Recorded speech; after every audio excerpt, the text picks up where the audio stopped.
I'm with Kelly Lendsay, President and CEO of the Aboriginal Human Resource Development Council of Canada.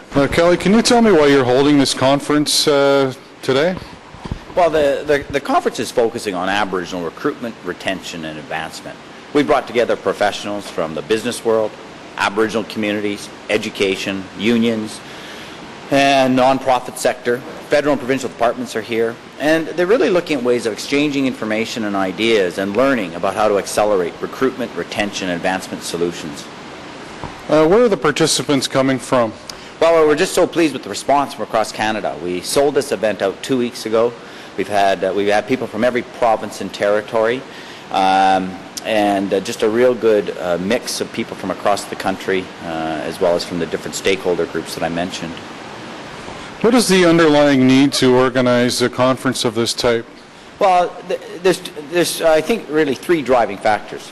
One, there's a skill shortage in this country, and it's not going away. We know about the baby boomers. They're retiring, and we've got a skill shortage in this country. Number two, Aboriginal people are not engaged in the economy. They're underemployed. They're underrepresented. They are, and the third point is, Aboriginal people can be a solution. They can be a solution to many of the skill shortages because they're the fastest growing labor force in the country.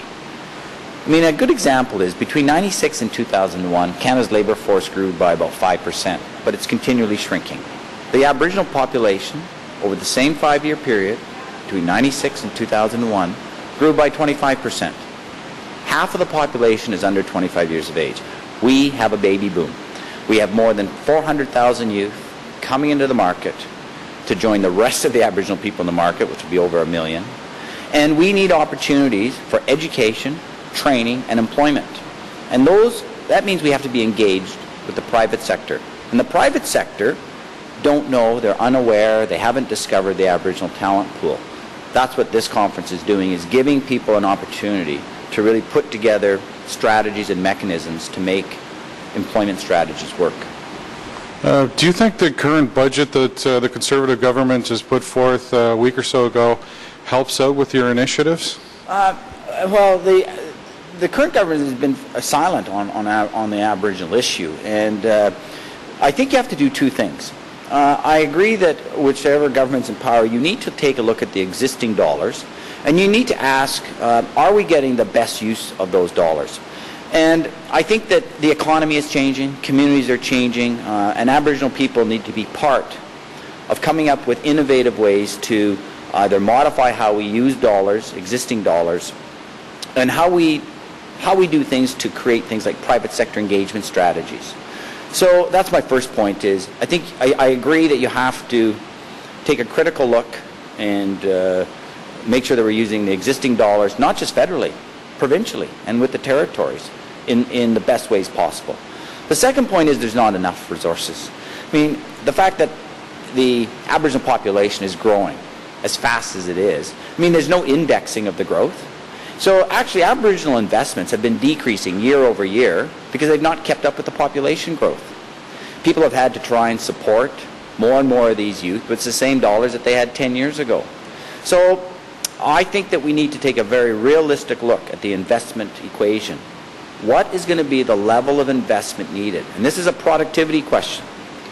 If we invest in Aboriginal people and they are employed and educated at the same level as the rest of all Canadians, not better, not worse, the same, Canada's gross domestic product will grow $12.1 billion overnight. Now there's the business case. Federal governments need to say, what role do we play and how much investment should we make in order to get that GDP statistic?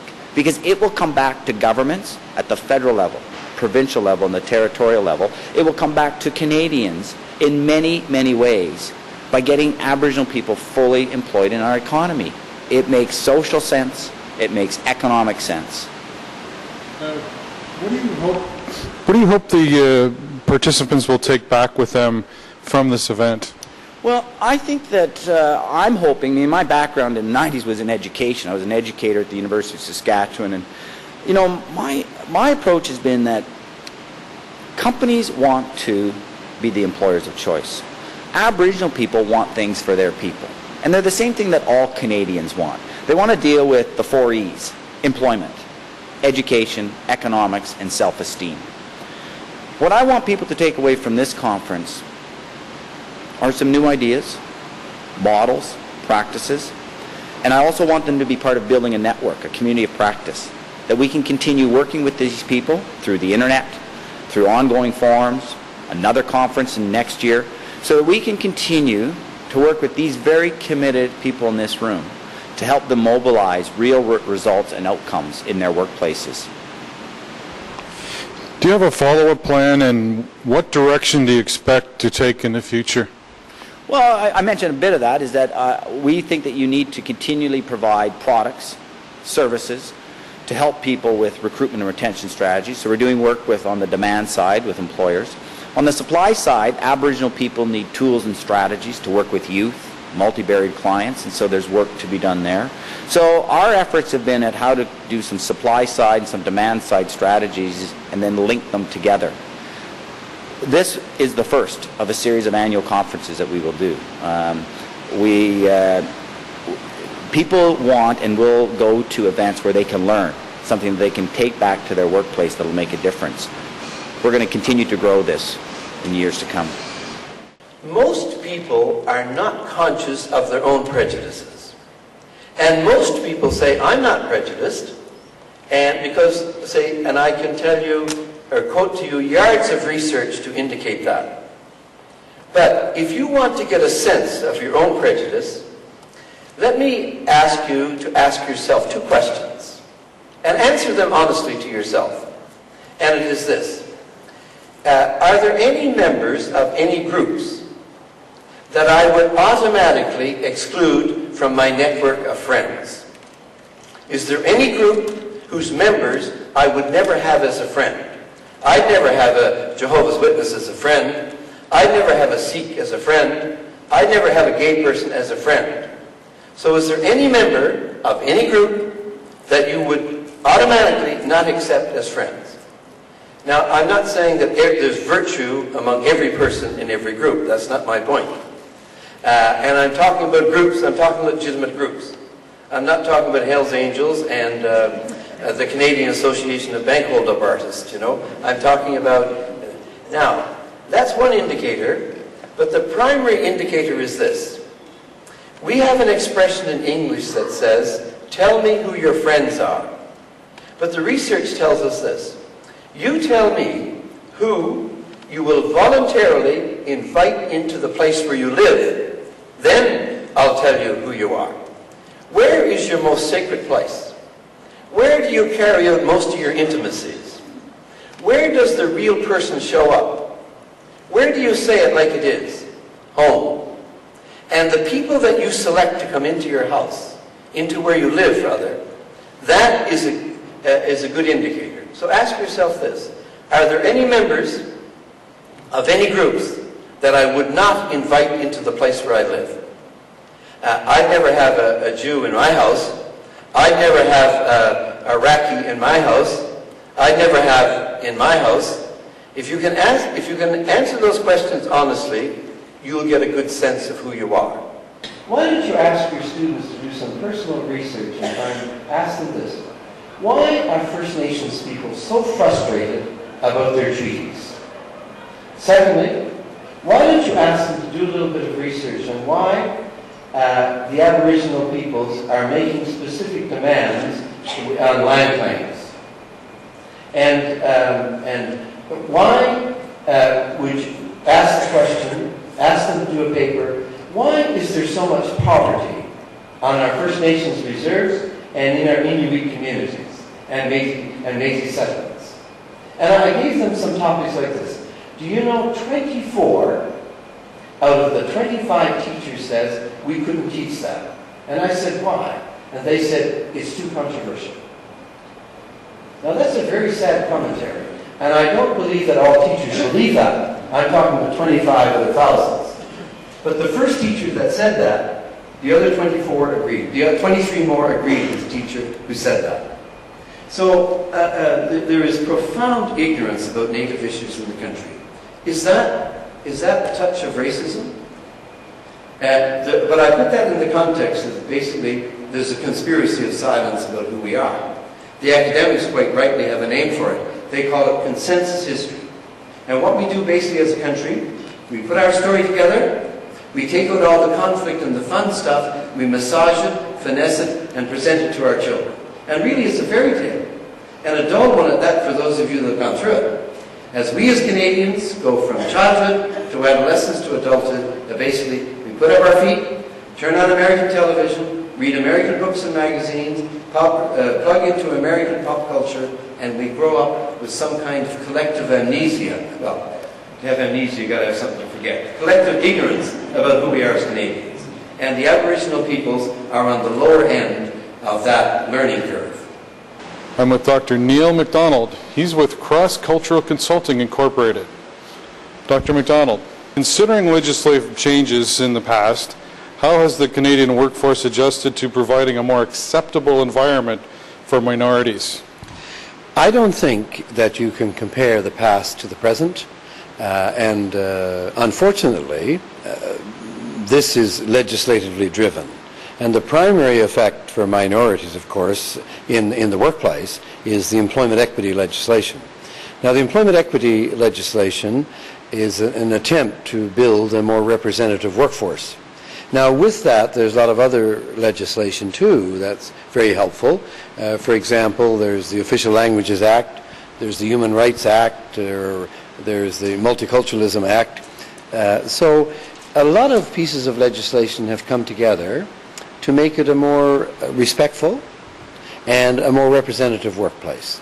Now, they're not working in any perfect way, but certainly they're working in the sense that you can't compare the past to the present. For example, if you're a person now with a, say, with a physical disability, well, at least you can entertain the hope you're going to be considered for a job or a promotion or a career training opportunity.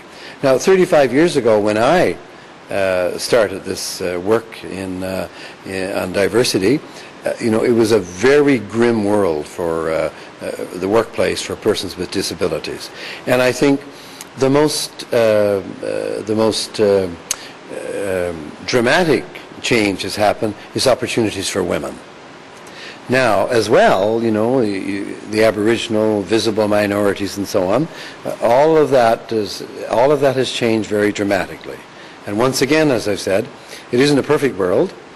The workplaces aren't truly representative, but change is happening. With the integration of ethnic populations in Canada increasing as they are, how do we stand as a society adjusting to a growing melting pot?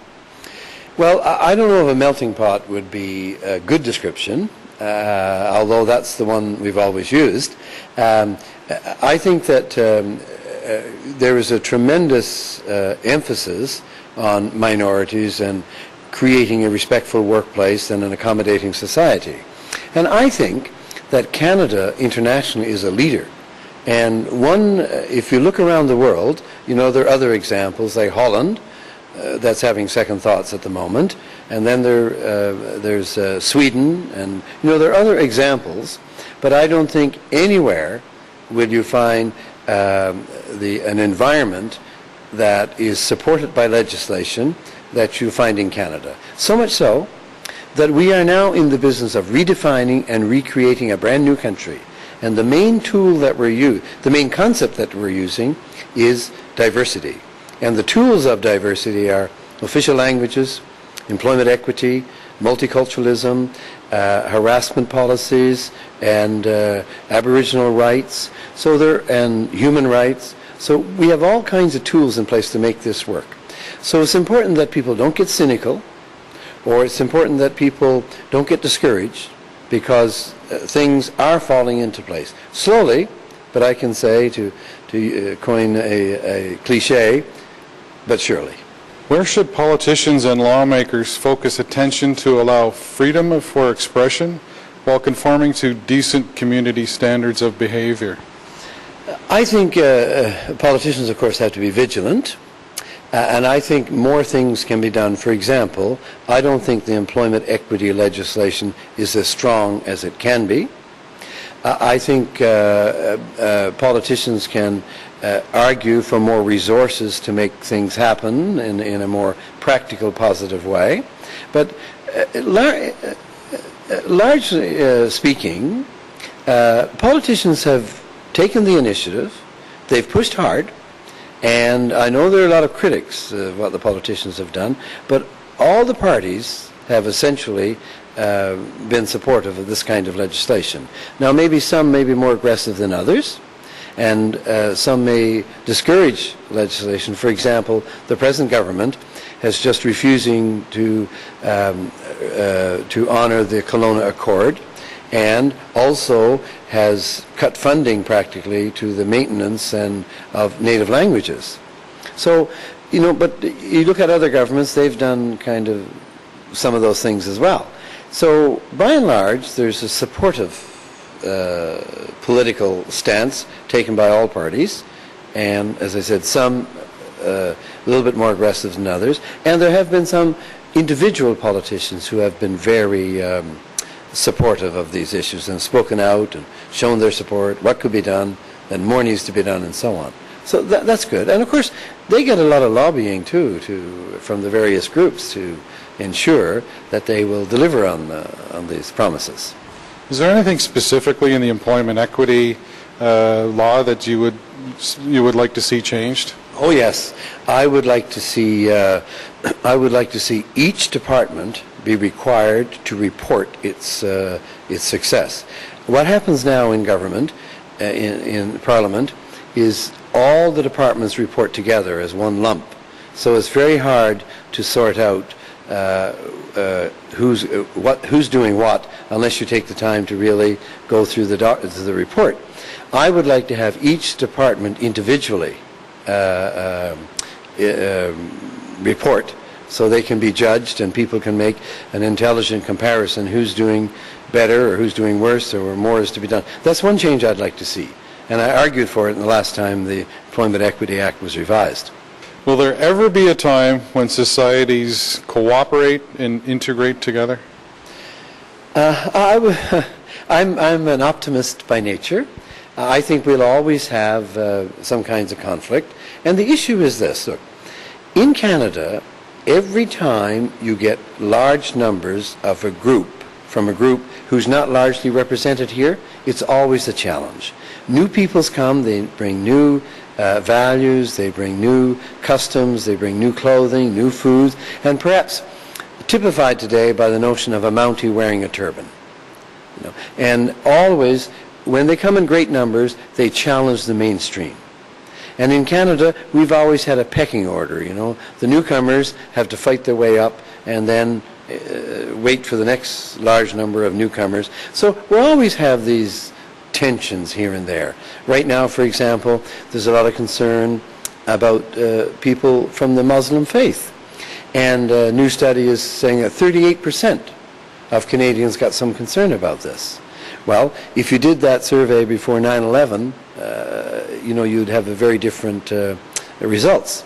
So, and now the Muslim population in this country is increasing, and people of the Muslim faith. So every new group meets its challenges. You know. Dr. McDonald, thank you very much for your time. Appreciate it. I got to go back to this workshop. Thank you.